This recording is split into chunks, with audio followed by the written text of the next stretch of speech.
So, very good morning student. Today is 16/5/2020 and we will discuss about the last topic of this hydraulic pump section, which is radial piston pump. In my previous lecture, we have already discussed about the inline axial piston pump, single plate piston pump, bent axis piston pump, and today we will discuss about the radial axis piston pump or radial piston pump as you say. So हम लोग का board में जो drawing दिखाई दे रहा है वो drawing से आई थिंक तुम लोगों को समझ में आ रहा होगा कि कैसे ये पिस्टन पंप काम करता है, क्योंकि ये पिस्टन पंप का जो वर्किंग प्रिंसिपल है वो बेसिकली एक वेन पंप के जैसा काम करता है। वेन पंप का वर्किंग प्रिंसिपल में क्या था? वेन पंप का वर्किंग प्रिंसिपल में ये था कि वेन पंप में जो वेन लगा हुआ रहता है उस वेन के पीछे जो डाउन साइड में स्प्रिंग लगा हुआ था, और वेन पंप का जो रोटर है वो रोटर के साथ वेन पंप का जो रोटर है या शैफ्ट है वो मेरा रोटर का शैफ्ट के साथ इसेंट्रिक था, राइट। तो यहाँ पे भी इसेंट्रिक मतलब कंसेंट्रिक नहीं है, मतलब दोनों सर्कल का जब सेंटर एक ही सेंटर में कोइंसाइड करता है या दोनों सर्कल का सेंटर का अगर एक ही लाइन में कोइंसाइड करता है तो उसको हम लोग कंसेंट्रिक सर्कल बोलते हैं। जब दोनों सर्कल का सेंटर एक ही लाइन में कोइंसाइड नहीं होता है तो उसको हम लोग इसेंट्रिक सर्कल बोलते हैं। तो पिस्टन पंप में, रेडियल पिस्टन पंप में हम लोग ये इसेंट्रिक सर्कल यूज करते हैं, इसेंट्रिसिटी यूज करते हैं। तो यहाँ पे तुम लोग ध्यान देना, पहला बात है कि ये दो टाइप का हम लोग रेडियल पिस्टन पंप यूज करते हैं। First one is radial piston pump, first one is radial piston pump with stationary cylindrical block, with stationary cylindrical block, and second one is radial piston pump with rotating cylindrical block, rotating cylindrical block। तो एक बार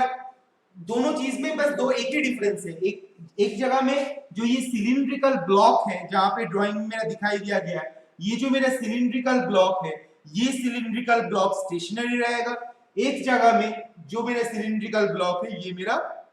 rotate करेगा। तो यहाँ का working principle मान के चलते ये यहाँ पे दो पोर्ट दिखाया गया है, एक मेरा इनलेट पोर्ट, ये छोटा सा सर्कल के अंदर दो पोर्ट दिखाया गया है, एक मेरा इनलेट पोर्ट है, एक मेरा आउटलेट पोर्ट है।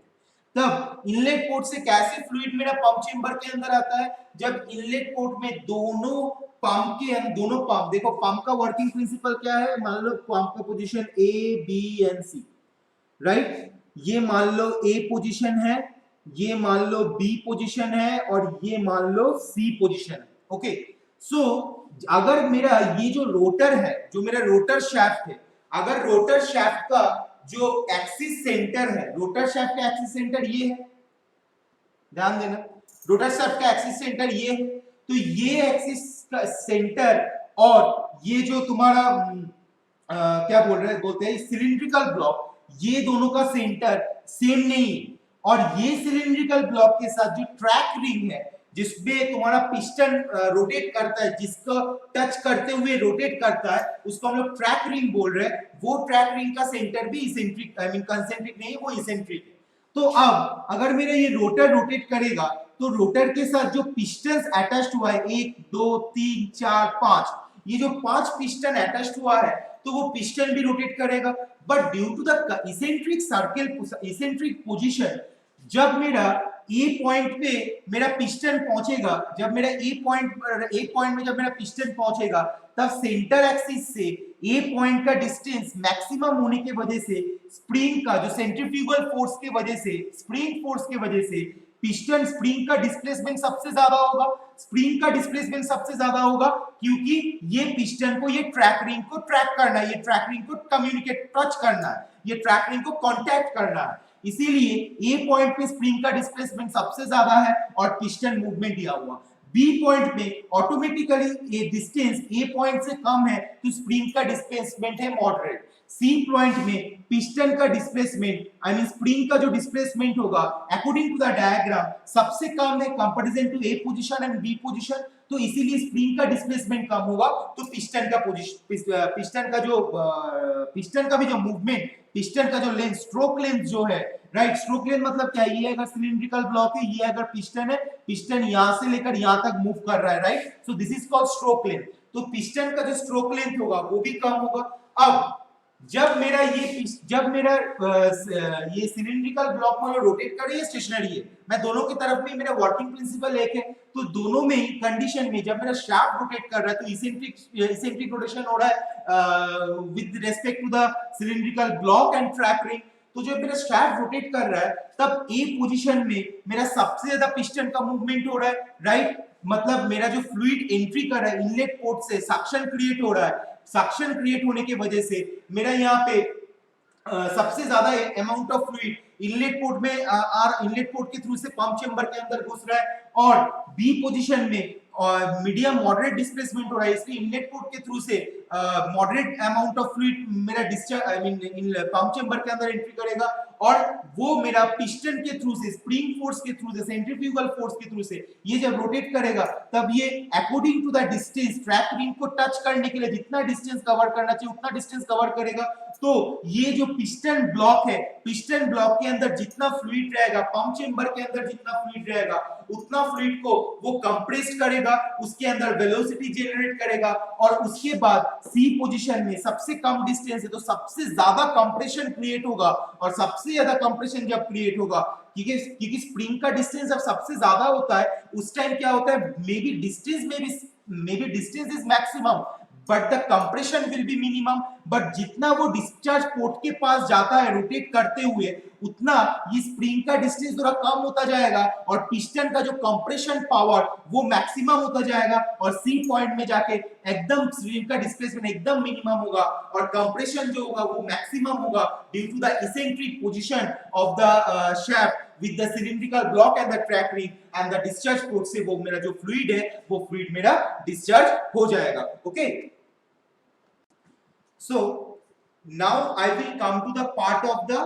classification of radial piston pump. In a stationary cylindrical block, radial piston pump, the cylindrical block is kept stationary. मतलब ये cylindrical block जो है वो मेरा stationary रहेगा, वो मेरा rotate नहीं करेगा, वो मेरा fix रहेगा, ओके मतलब सिलिंड्रिकल, देखो एक दो चीज होता है, एक मान लो ये अंदर का जो सर्कल है ये रोटेट कर रहा है, ये जब रोटेट कर रहा है ये इसको लेके रोटेट कर रहा है, और एक चीज होता है ये भी रोटेट कर रहा है ये भी रोटेट कर रहा है, ठीक है, अर्थ का रोटेशन थोड़ा सा ध्यान देना, अर्थ ये मेरा अगर सन है, राइट, अर्थ का जो एक्सिस है, अर्थ यहाँ पे, तो अर्थ जो रोटेट करता है वो इस ये लाइन के बराबर रोटेट करता है, ये अक्ष एक्सिस के बराबर रोटेट करता है, प्लस वो अपने एक्सिस के बराबर भी रोटेट करता है, तो यहाँ पे सिलिंड्रिकल ब्लॉक में भी रोटेट करेगा बट अपने एक्सिस के बेसिस में रोटेट नहीं करेगा, वो रोटेट किसके बेसिस में करेगा, वो शाफ्ट के एक्सिस के बेसिस में रोटेट करेगा, और एक चीज है कि वो शाफ्ट के एक्सिस के बेसिस में भी रोटेट करेगा प्लस अपना एक्सिस के बेसिस में भी रोटेट करेगा, तो सिलिंड्रिकल स्टेशनरी सिलिंड्रिकल ब्लॉक में जो ब्लॉक होता है वो ब्लॉक मेरा स्टेशनरी रहता है, राइट। रेसिप्रोकेटिंग मोशन, जो रेसिप्रोकेटिंग मोशन मतलब पिस्टन का जो मोशन है रेसिप्रोकेटिंग, क्योंकि ये अगर रोटेट करेगा तो ये पिस्टन क्या करेगा, पिस्टन इस एक्सिस के बेसिस में भी रोटेट करेगा, राइट, या सॉरी पिस्टन इस एक्सिस के बेसिस में, मतलब पिस्टन का जो मोशन होगा वो मोशन क्या होगा, वो मोशन मेरा रेसिप्रोकेटिंग मोशन होगा, ये रोटेट करेगा जिसकी वजह से मेरा पिस्टन का जो मोशन होगा वो रेसिप्रोकेटिंग मोशन, रोटरी मोशन मेरा रेसिप्रोकेटिंग मोशन में कन्वर्ट हो जाएगा, right. So reciprocating motion is imported to piston by a rotating cam, तो यहाँ पे मैंने कैम यूज किया हो जिसकी वजह से मेरा रेसिप्रोकेटिंग मोशन को मैं गेन कर पा रहा हूं by the rotary motion, and the outer bed of each cylinder is connected to the inlet and discharge check valves. ये मेरा हर एक सिलेंडर है, एक सिलेंडर, 2 3 4 5 सिलेंडर है, इस 5 सिलेंडर का जो आउटर पोर्शन है, राइट, वो मेरा कहां पे है, वो मेरा किसके साथ ऐड होता है, inlet port and outlet port के साथ ऐड होता है, और आउटलेट डिस्चार्ज वाल्व के साथ ऐड होता है, which are opened by the suction of the receding piston and pressure of the advancing piston build up respectively. मतलब जब मेरा रोटेट जब कर रहा है तब जब मेरा पिस्टन पीछे की तरफ आ रहा है, ये मेरा सिलिंड्रिकल ब्लॉक है, जब मेरा ये पिस्टन पीछे की तरफ आ रहा है राइट, तब मेरा मतलब ये मेरा ए है और ये मेरा बी है। मैं सिंगल के पिस्टन पंप बनाने के लिए समझाया था, तो ये मेरा ए है और ये मेरा बी है। तो जब पिस्टन ए से बी की तरफ आ रहा है तब मेरा वैक्यूम जनरेट हो रहा है, यहाँ पे मेरा एक वैक्यूम जनरेट हुआ। उस वैक्यूम जनरेट के दौरान मेरा इनलेट पोर्ट से मेरा फ्लूइड क्या होगा, इनलेट पोर्ट से मेरा फ्लूइड एंट्री करेगा फ्रॉम द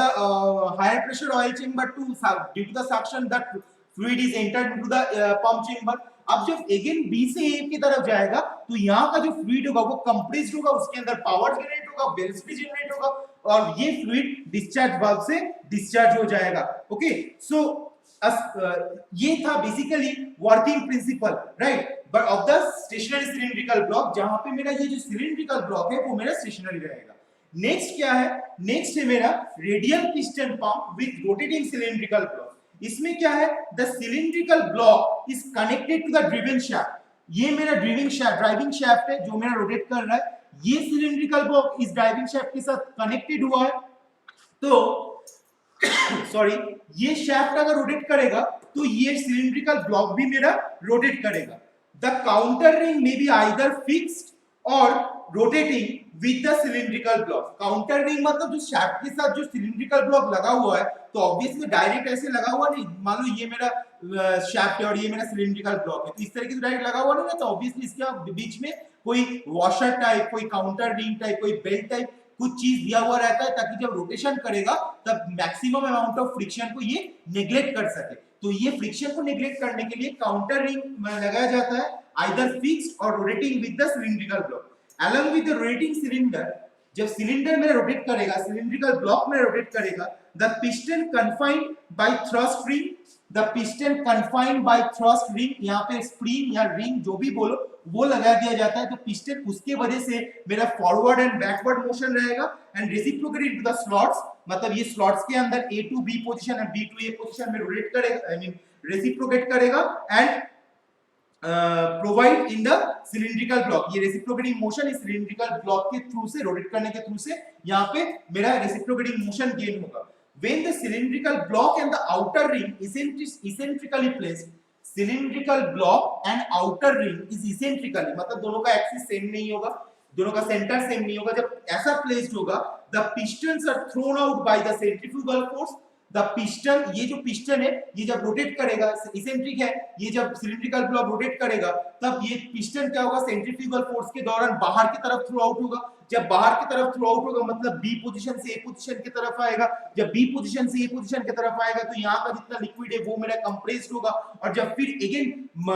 सी पोजीशन के पास तरफ आता है उस टाइम वो ए पोजीशन से बी पोजीशन से ए पोजीशन की तरफ जाएगा, तो मेरा वो फ्लूइड मेरा डिस्चार्ज हो जाएगा। So the pistons are thrown out by centrifugal force and pushed back because of the eccentricity between rotor ring and cylindrical block। तो ये जब रोटेट करेगा तब पिस्टन सेंट्रीफ्यूगल फोर्स के दौरान थ्रो होगा और उसके बाद जो फ्लूइड था वो मेरा कंप्रेस्ड होगा, एंड जब ऑपोजिट डायरेक्शन जब ए से बी में जाएगा तब अगेन मेरा इनलेट कंडीशन क्रिएट होगा। Okay,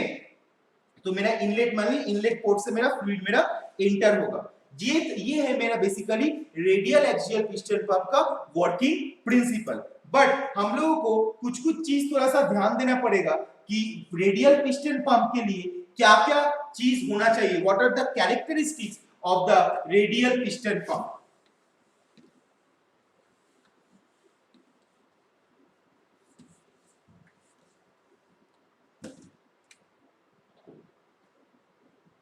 So characteristics of the radial piston pump क्या है? First one, separate and specific arrangement, separate and specific arrangement, separate and specific arrangement for lubrication of bearing, for lubrication of bearing,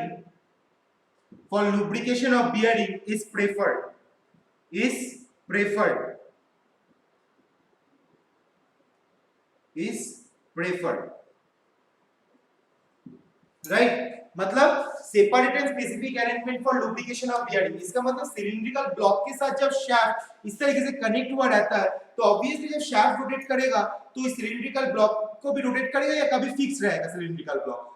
right. But जब ये rotation point में यहाँ पे क्या होता है, high amount of friction generate हो सकता है, थ्रस्ट जनरेट हो सकता है, हीट जनरेट हो सकता है, तो उसके लिए एक separate and specific arrangement is required for the better lubrication of bearing which is really preferred for the radial axial piston pump. Second point is suction and pressure ports are valves controlled. Suction and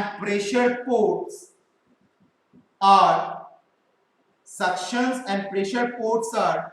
valve controlled. Valve के द्वारा, directional control valve के द्वारा suction and pressure port मेरा control होता है। Next, pump prefilling is advisable to avoid cavitation. Pump prefilling is advisable, pump prefilling is advisable for avoiding cavitation, for avoiding cavitation.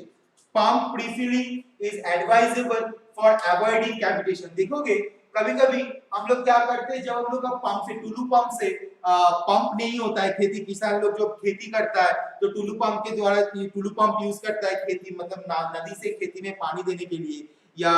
नाला से, जो खेती के पास में जो छोटे-छोटे नाला रहता है जिसमें पानी बहता है, मतलब अच्छा पानी जो क्लीन वाटर बहता है, तो उसको जब खेती में देने के लिए हम लोग टुलू पंप यूज करते हैं, किसान लोग जो टुलू पंप यूज करता है, तो वो टुलू पंप में कभी-कभी लिक्विड पानी पंपिंग नहीं होता है क्योंकि उसके अंदर एयर जमा हुआ रहता है, एयर रहता है, तो फिर वो क्या करता है, वो सक्शन क्रिएट नहीं हो पाता है। सक्शन कहां पे क्रिएट होता है, जब वैक्यूम क्रिएट होता है तभी सक्शन होता है, राइट। तो फिर एयर रहने की वजह से वहां पे पंपिंग नहीं होता है, पंपिंग एक्शन नहीं हो पाता, इसीलिए पंप को हम लोग, उस पंप को हम लोग क्या करते हैं, और मैनुअली हम लोग सर्टेन ऑफ लिक्विड वाटर हम लोग उस मैनुअली उस पंप के अंदर डालते हैं ताकि वो जो कैविटेशन से मेरा अवॉइड, फॉर अवॉइडिंग कैविटेशन हो जाने से वहां पे मेरा जो पंप का जो इंटरनल मटेरियल है वो मटेरियल मेरा टूट सकता है, तो वो चीज को अवॉइड करने के लिए pump prefilling is very much advisable. Okay,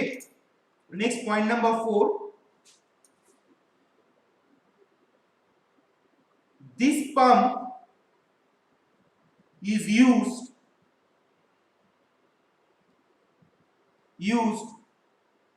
to measure of the hydraulic oils, to measure of the hydraulic oils, measure of the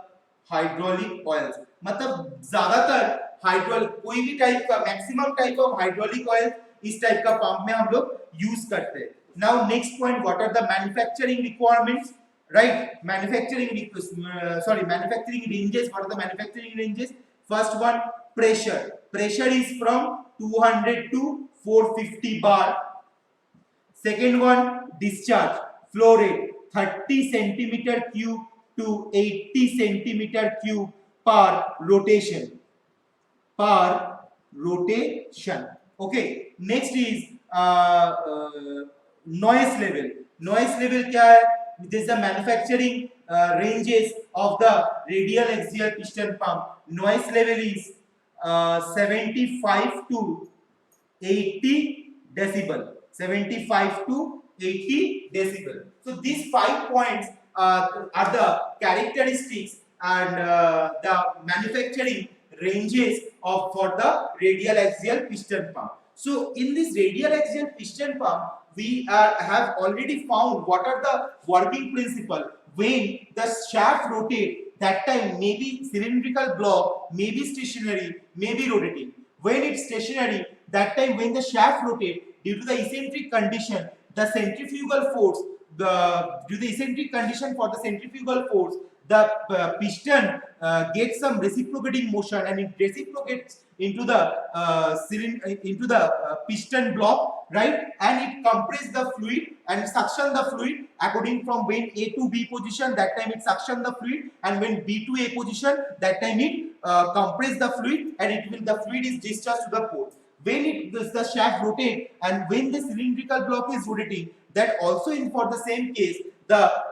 due to the ring or due to the spring, and for the centrifugal force, the piston gets some reciprocating motion from the rotating motion using the cam, and it goes from, when it goes from A to B position, the oil is sucked from the oil chamber and it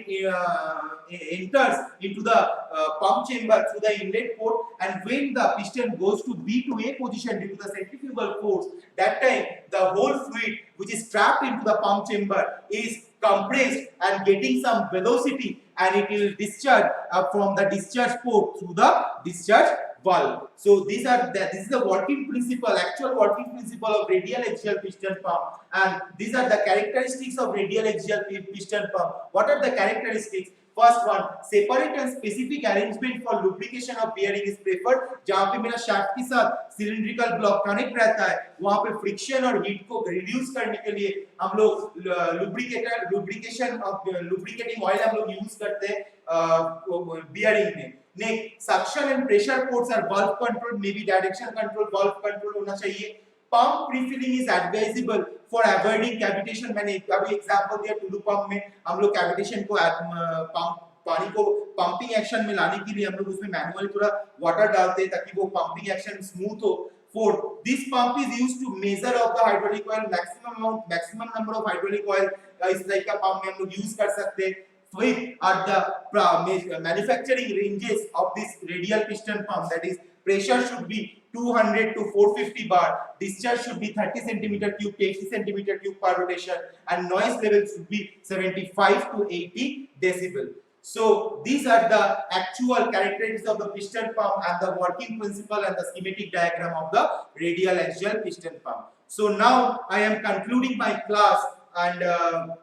in the Moodle, the notes of this piston pump are also available. You can check the notes. You can get the advantages and disadvantages of this type of radial axial piston pump. So now I am concluding my class. Thank you for attending my lecture. Have a nice day. Stay home and save life. Thank you.